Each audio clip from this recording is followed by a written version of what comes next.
We'll move to our program today, and I'm so excited. I've heard about Chuck Sheley for so long from people who knew him, from students, from teachers who worked with him, and about his firefighting career. Long, long ago, I was a pickup crewman there on a firefighting team out of Chico. And even shortly thereafter, I began to hear about Chuck Sheley as he put together another volunteer, no, I think it was a full-time crew maybe out of Chico, working as seasonal firefighters. So, and again, I knew that Chuck was a person who really had been very active and very supportive and involved with Chico High sports. And that was, from my childhood, something that I really have paid a lot of attention to over the decades. So it's really a great moment here to have Chuck with us today. And when I got wind, when I heard about Chuck and this project that he took up, I just thought, oh, that would be such a great program for the museum. And so I'm looking forward to seeing what Chuck has to say. And I think really this program, this theme, this idea, this concept, this remembrance about people that went off to war and didn't come back and made that sacrifice to something bigger than themselves. Today it seems like such a relevant thought to consider, seeing how our cultural arrangements all over the world are in such a state of instability, where we seem to have forgotten somewhat the connectivity that we all have with each other and what it's taken to bring us to this wonderful world we have today here, this wonderful state of affairs in many respects there. So without any more blabbing, I'm going to turn it over to Chuck Sheley.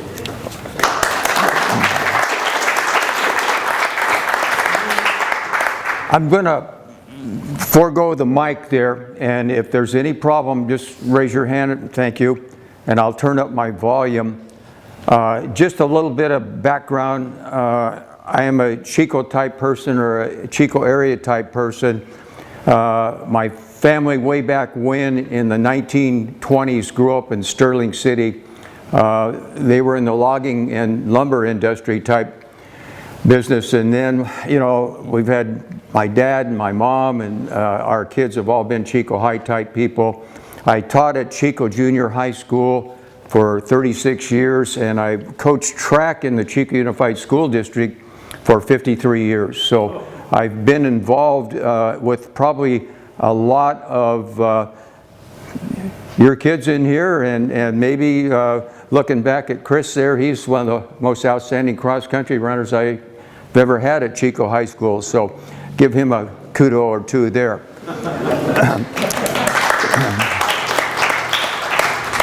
I started on this project when I got the head coaching job at Chico High School of the boys in 1972. I like history, and I wanted to go back and establish a top 10 list in every event. And so I had to go into Chico State and get into the microfilm and go through this day by day during the track season, starting with whenever I was in 1972, and I worked my way back to 1926. And if you've ever done microfilm, sometimes you almost get seasick doing that thing just because of the movement. But I got in, just as a little caveat, I grew up at the Sierra Army Ordnance Depot in Herlong. It's Army base between Susanville and Reno. My folks sent me down here my sophomore year in high school, probably to have a little better educational situation. So I finished at Chico High School living with my grandparents and went on to Chico State from there. When I started researching back the top 10 marks in every event. I got back to the war years. And then, boy, I started reading the newspaper very slowly. And all my notes were done in pencil. And as you go through the daily pages of the Record and the Enterprise at the time, everything I got was in bits and pieces. As information comes in from World War II, it doesn't come in a paragraph describing what happened to everybody. It will just say the name of the individual, son of so-and-so in Chico is missing. So I write that down. They're missing. And then later on, you know, since I'm working backwards, some of the missing actually show up. So they weren't killed. A lot of the missing never show up. So I made this long, I had 3 or 4 pages of handwritten, one-sentence things, and I put them together and I thought, you know, Veterans Day last year, I contacted Mike Walcott at the ER and said, I think I've got something that might be of interest to the community. And so he gave me X number of words, and I put this down, and I had this list. And I had to go back through the list again and try to verify. Digging out verification of World War II at this late date is tough at times. And another thing that kind of spurred me on with this, with the COVID, and I hear how all the seniors, it's a bad deal that they were going to miss their graduation party and they were going to miss their graduation. And emotionally, it really affected me because after making this list of 74 at least out of one town, I called this, I called the editorial or whatever it was, the boys of 43, the company G. And I had one gentleman, I got one negative response on my piece. I got a lot of positives. He said, well, you didn't have it all accurate. He was an expert in the company G. And I said, you know, I said there that I had a disclaimer, may not be accurate. Here I am dealing with records 40 and 50 years old, one sentence at a time. But in general, the idea is there. A town the size of Chico, 74, at least 74 young men did not return from World War II. If we would have a casualty rate like that nowadays, it would be over the hill. It's tremendous. I remember growing up, my grandparents lived on West 2nd Avenue. Grandmother and grandfather had in the windows the stars. You know, if you had blue stars, that meant your son or daughter or whomever was in the service. The unfortunate end was if you had a gold star in your window, that meant that that person was killed in action. So I put this list together and ran it in the ER last Veterans Day. When I put this together, a lot of things clicked. Number one, I had a list of the athletes at Chico High School. As I was researching track and field, these names came up. I say, wow, you know, there's a lot of young men who I have in the track and field record book who are on this killed in action list. So I recognized that. I recognized a lot of names in the community. You know, I was going back through the back of the museum there and I saw a Lobdell Brothers sign. Well, there's a Lobdell on this list, and I'll kind of go through the list here.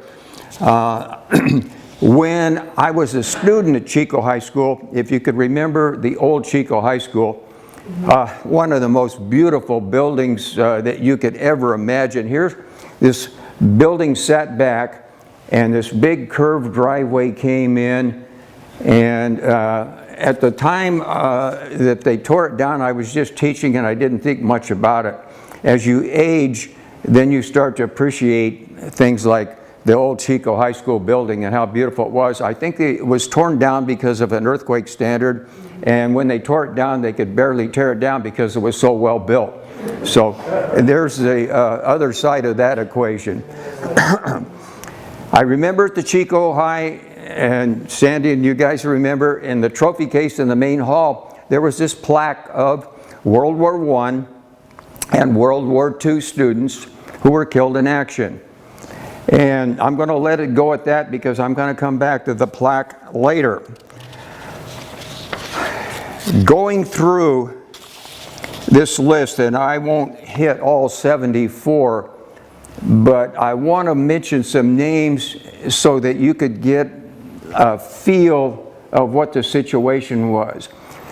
The majority of the Chico High School people I saw were killed in the Pacific Theater of Action. And I am just saying that's my guess is because Company G, a National Guard company, went into action in the Pacific Theater. In World War II, the National Guard came from specific communities. And there's other communities in the United States that you will see, especially one community in the East Coast that had their National Guard company D-Day on Normandy Beach, and they lost a tremendous amount of people. When you send a National Guard company into a battle and they suffer terrific casualties, you're going to lose a lot of people from one single town. They're not going to be spread out. And I just going through this list, at that time the Air Force was the Army Air Corps. Okay, relate back to we had the Chico Army Air Force Air Corps base out here during World War II. I remember that. I'm going to try to do an article for this Veterans Day, if I could ever get through to Mr. Walcott, on a group of paratroopers that were out there acting as smoke jumpers, because smoke jumping is kind of my line of interest. So we'll see if we could get that in this year. But the Army Air Base was a big part of Chico during the war years. I remember coming down here in the summertime, planes flying over the house all the time. This is where they trained the pilots and where they went on. Just going through these people, we have Robert Anderson, Army Air Corps. Now, a lot of times I can't tell where or how they died. It's just too much research, or the information isn't there. But then I go to John Bagwell Jr., another Army Air Corps. It said he died as a POW. There are several individuals here that died as POWs. So you're going to guess and just take it that if they were in the Air Corps and they died as POWs, they were probably in the European theater. In other words, our Air Force was constantly, we had the daylight section of the bombing of Europe. The British had the nighttime section, so that bombing went on 24 hours a day. So I'm guessing Mr. Bagwell was in the Air Force in Europe. Robert E. Banghart, declared dead while missing. This happened a lot. You know, the parents would get the telegram, your son is missing in action. Well, then had to be months later, maybe even after the end of the war, they didn't come home. I also listed, you know, when I saw these people, because I knew they were athletes, like George Barnes, I put down what they did at Chico High School. He was a football player at Chico High School. Killed on the Western Front. Okay, that's European action.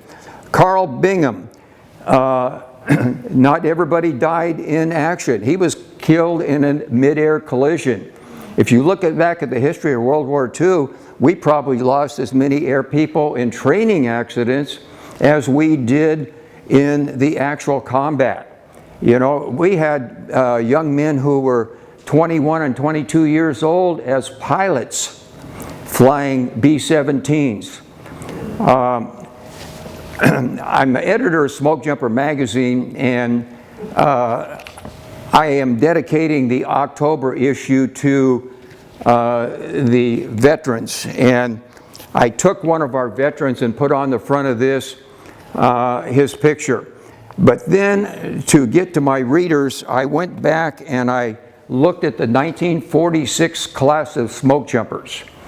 And the 1946 class were the first men coming back from World War II. And if you don't know what a smoke jumper is, they're a firefighter that parachutes into fires. That's how they get there. quick and not easy, but quick. The whole 1946 class was veterans. And so I went through and I listed what each one of these men did during World War II in the magazine, just thumbnails. And it's just so interesting seeing where they were from, what they did. They were spread all out, Navy, Army, Air Corps, Marine Corps, the whole works. Going back, I came down to George Buckman. It says, a private died as a POW on Corregidor. Okay, if you know what the situation is there. The Philippines were attacked almost the same time as Pearl Harbor. It was only about 12 hours later, and we were caught again sleeping. And we essentially abandoned our troops in the Philippines. They thought that aid was coming. Aid was never coming. So I knew that Mr. Buckman here was one of those men that retreated from Manila in that area down to Corregidor in the island, where they made their last stand, and then eventually any prisoners, it turned into the Bataan Death March. And so I'm seeing that if Mr. George Buckman was probably one of those men, had to be one of those men. Then I see that many of the men, like Harley Kaplinger here, buried in Fort McKinley Cemetery in the Philippines. This is a large military cemetery, and a great number of the nameplates on that cemetery, there's no remains there. That cemetery just honors people. And as I kind of go through the list here, you will see that people who were in the Army Air Corps in that theater, if they were shot down or did not return to their base, they had to fly over hundreds of miles of Pacific Ocean, and your plane went down. That was it. You were never heard of again. Your name was erased, and that was the end of the line for you. I go down here, and Clinton Kaywood. Okay, I had a student named Clinton Kaywood, so I know that the Clinton I had, this Clinton Kaywood was probably his uncle. And he was a center in the football team, a member of the Block C. Ralph Chapman declared dead while missing. Well, this is another one of these gentlemen that never came back at the end of the war. I looked up here, Keith Cluett. Okay, I knew the Cluetts are a Paradise family. So, you know, Keith had to be remembered at that time. The Paradise and Sterling City kids all came down and went to Chico High School. When we graduated in '56, we had the last of the Paradise kids at Chico High School. That was the last class. Lloyd Kramer, football, track, Navy. John Cummings, a sergeant in Company G, he got a Purple Heart at Kwajalein, but then he was killed at Leyte. And this illustrates a point about World War II. You just didn't go to one battle, spend your 12 months and rotate home. You were in for the duration. I mean, if he got a Purple Heart at Kwajalein, he was probably seriously injured or at least wounded in action. Okay, then he goes on to Leyte and gets killed in that battle. Ray Dunning, Marine Corps, killed in Okinawa, which had to be one of the biggest, invasion of Okinawa had to be one of the biggest battles casualty-wise we had in World War II. It was, civilian casualties were tremendous, the Japanese casualties were the same, the American casualties were bad too. Dunning family, a longtime Chico family. If you remember Garth Dunning, professor at Chico State. Dunning family, here's Ray killed in World War II. Garth was a professor at Chico State, ski coach. He went diving in Lake Tahoe one time and his body's never been recovered. Gary Dunning would be class of Chico High School 58, the same as my wife. Gary, I was a smoke jumper with Gary up in Alaska. And he finished his career as a smoke jumper and was one of these people that climbs rocks and surfaces without ropes, and call it free climbing. Okay, well, they found Gary's body at the bottom of a free climb years after he got out of smoke jumping. So, gosh, I think the Dunning family had a kind of tragic history. I go down here and I pick out, again, and I'm illustrating Gordon Foster and Ray Francisco. They were Paradise people. Again, just illustrating that we had the young people coming down the hill from Paradise. Ashley Gwynn. Okay, Ashley Gwynn, the family I think has been in Chico quite a while. He was editor of the Red and Gold. He was a captain. He was killed in Belgium. So I'm guessing that's probably about the time of the Battle of the Bulge, in that era there. Grover Hobson, killed at D-Day and Normandy and D-Day. Going down, James Kemp. Okay, when I first started teaching, Bill Kemp was one of the longtime teachers with Bush Dalrymple and Gene Howard in Chico. Bill was at Chico Junior and he went over to Bidwell.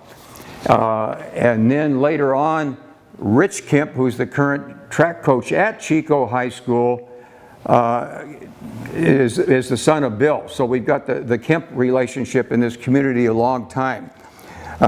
James Kemp was killed. He was a football player at Chico High School. He was killed at Anzio. When we invaded Anzio, that was another kind of fiasco invasion there. He was killed in trying to do a mission behind enemy lines. Harold J. Lee, basketball, track, and baseball at Chico High School. Staff sergeant, he's a B-17 gunner shot down over Germany. So again, these are people that are never recovered, but the Lee family. Dr. Max Lee, when I went to Chico High School, was our doctor for Chico High School. He was many years at Chico State and Butte College. Max Lee was an icon in this community. Well, his brother Harold Lee was one of these gentlemen that didn't come home in World War II. Aaron Ralston Leiter. And the reason I kind of mention this, he was one of these people killed in a kamikaze attack. If you remember later in World War II, when the Japanese really got desperate, it was the kamikaze attack, and we had a lot of casualties and that was close to the Okinawa end of the war. The reason I put this down, apparently he was on a ship. It had to be an ammunition ship or something like that. It was hit by a kamikaze plane because it killed all 71 men on that ship. So you can see the tremendous damage that these kamikazes did. And even in my Smoke Jumper magazine, I related back to another gentleman who became a smoke jumper after the war, and he said the same thing. He was on an ammunition ship, and when he was interviewed, you know, what his chances are coming back, he said, I thought none of us would ever come back. That was the reaction. Ray B. Lobdell, and I'm sure it has to be part of the family back there that operated the cleaners. Student body treasurer, football, Block C, second lieutenant. He was killed in North Africa with the Army Air Corps. Joseph Love, okay, killed in the B-24 crash. Sterling City young man coming down the hill.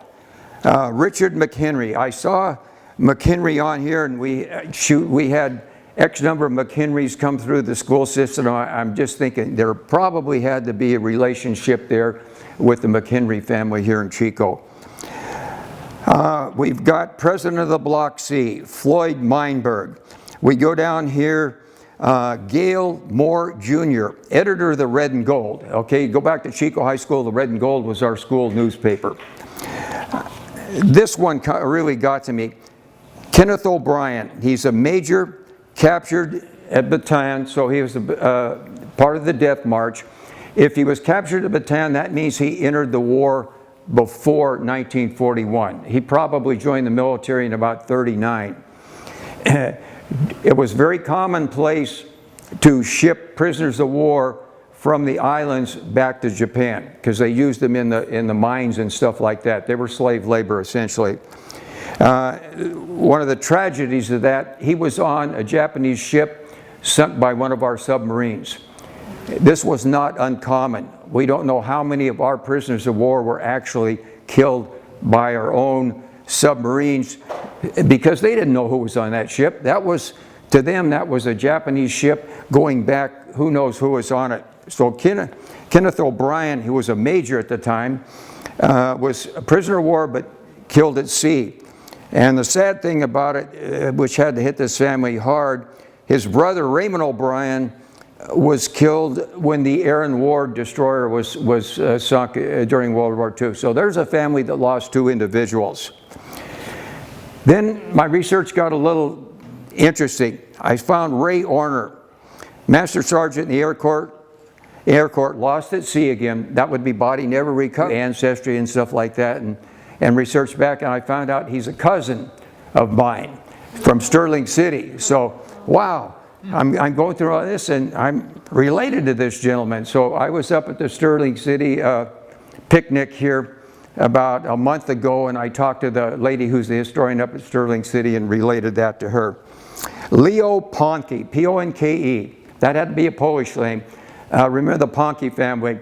If you remember the Hotel Oaks right across the corner here, my grandmother was a maid at the Hotel Oaks. She worked there for about 30 years.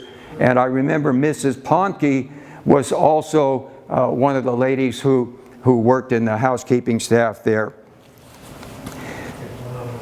Carl Sample, Army, died in the sinking of a POW transport ship. Again, another example of, you call that friendly fire. Interesting, Corbin Say, drowned while trying to rescue 2 soldiers. So apparently this was in Italy. So I'm guessing, try to relate back, it's probably Anzio. They're probably bringing in the landing craft. A landing craft gets disabled. You know, everybody jumps out, and when you jump out, you don't realize you're in 12 feet of water. It's very similar to Normandy. So that gentleman drowned while trying to save 2 people. Alvin Simaru, student body president, Chico High School. Navy, killed. John E. Tazik, Block C, track, officer in the Royal Canadian Air Force. Okay, I thought that's interesting. When I first started teaching at Chico Junior High School, Betty Tazik was on staff. Okay, John was Betty's brother, so there was a relationship there. And apparently he was one of these young men. You know, we didn't get into the war until 1941. The war had been going for the British for a couple of years by that time. He was one of these Americans that probably joined the Canadian Air Force and went over to fight the Battle of Britain. Ted Vodoris, well, I knew his name right away.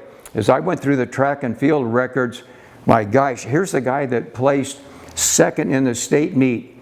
Okay, the high school did not throw the javelin. At that time, they threw the football. And Ted Vodoris, besides being an outstanding athlete, was number 2 in the state of California in the track and field championships one year. Just amazing. And then I looked, you know, he was a football player. He was killed. He was in the Air Corps over Italy. Obviously shot down on one of these bombing raids. Going back to my magazine here, a statement by one of the guys who flew, and I asked him, what is your most memorable event of your life? And he said, the 3 minutes over Berlin. Wow. Boy, does that hit you in the gut. Whoa. I mean, those guys that flew that sort of thing is something else. Earl Red Watson. Well, boy, when I put those track and field records down, I had Red Watson here, Red Watson there. Red Watson was all over the place. Football, track and field, Block C. He was a sergeant in Company G, killed at Kwajalein. So those, you had Lady, you had Kwajalein, and I forget the third battle. You had those real terrific battles in the Pacific as we took island by island, which, looking back in history, I just question a lot of that. We did bypass some islands, but boy, it seems like we could have bypassed some more. Then I had all this information, and Chico High School was torn down, and the new building was put up, and I was wandering through one day, and I started thinking, where are those plaques that we used to see as students there from World War I and World War II? And I asked around. Nobody knew anything. Well, then I went out to the corporation yard south of town, and I asked around. Everybody is in limbo mentally, so I couldn't get anything. Then I said, where do you store all the junk? And so I got a ladder, and I crawled up into the attic in the third story, and there's student desk piled, you know, sideways, and I found those plaques. And I said, normally to get anything done in the school district, us as the teacher, we stand zero chance of making any changes in education. As parents, you stand a lot better chance than we do. So anyway, I knew that nobody was going to fight me on getting those plaques put back up at Chico High School. So since that time, we've got alongside the principal's office, we have the World War I, the World War II. Unfortunately, we never stopped going to war. We've got the Vietnam in there, and on and on and on. So, you know, that's where they sit right there. That's what I found on the boys of 42, I'll say. And even though they were, 43, even though the span was larger than that, I think it's relative not to forget the sacrifices these people made. And again, looking at it from our age here, I have a tough time at times relating to the current generation and not being able to make your thumbs operate fast enough, and not being able to do this, and then I just thought, you know, there were a certain number of these guys that didn't get to go to the senior prom, or that, you know, and that day and age, a lot of them even went 2 months before graduation. They had to hop on the bus and they were down the road.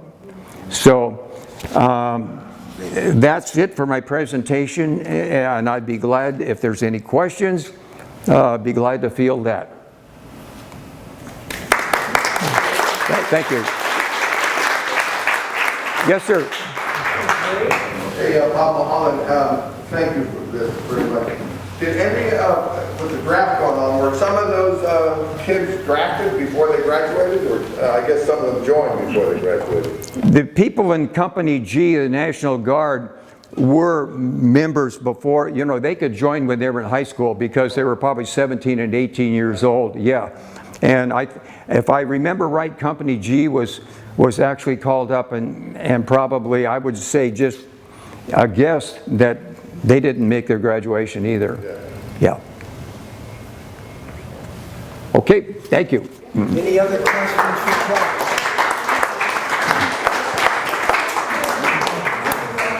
Just a few comments there. Certainly, one of the great aspects of that presentation was to hear about Chico High School. If any of us, others of us that went to that old school, yeah, that really brings back a lot of memories. I can remember those plaques there in the hallway. I didn't pay them much mind, but they were there in the big trophy case there, close to the trophy case. When I went to find a contact number for Chuck Sheley here, I wanted to ask him if he'd come in and give a program to the museum. And I went over to Chico High School and the new school. And I had to walk around to the back side of the new building there. Most of the gates were locked because of the virus. And so I went around to the backside where the main office was, and I went inside, and there was one person working there in the office. And I asked, Chuck Sheley, do you know him? I'm looking for a contact number for him. Well, no, I don't. I've heard of him. Yes, I know him, but he's not here anymore. And here, why don't you go and talk with Mr. Williams, our current president there, principal. And so before I knew it, I was in talking with Doug Williams. And we just had a great talk. Sat there for probably close to an hour talking about this and that, about Chico High School. Doug Williams went to Chico High, grew up here in Chico. Now he's the principal at Chico High School. He, as a younger person, became really interested in the Chico missile base that used to be just out a little north of Chico there and a little west, and did quite some research on it. And he told me that maybe this next spring he would come in and give us a program on that. But he, again, in parting company there that day, he says, yeah, make sure you take a look at that plaque. We've got it right out here in the hallway. And so I walked out, and it didn't take very long to see this beautiful, big bronze plaque. It's big, and it's decorated with flourishes around the edges, but really, the thing that jumped out at a person, that jumped out at me, was the number of names on that plaque for people who didn't come back. And as Chuck told us, over 70, and it's hard to grapple and understand that number for a small town, as Chico probably was still in the 1940s. So again, thank you so much for coming in. You bet. And Thank you.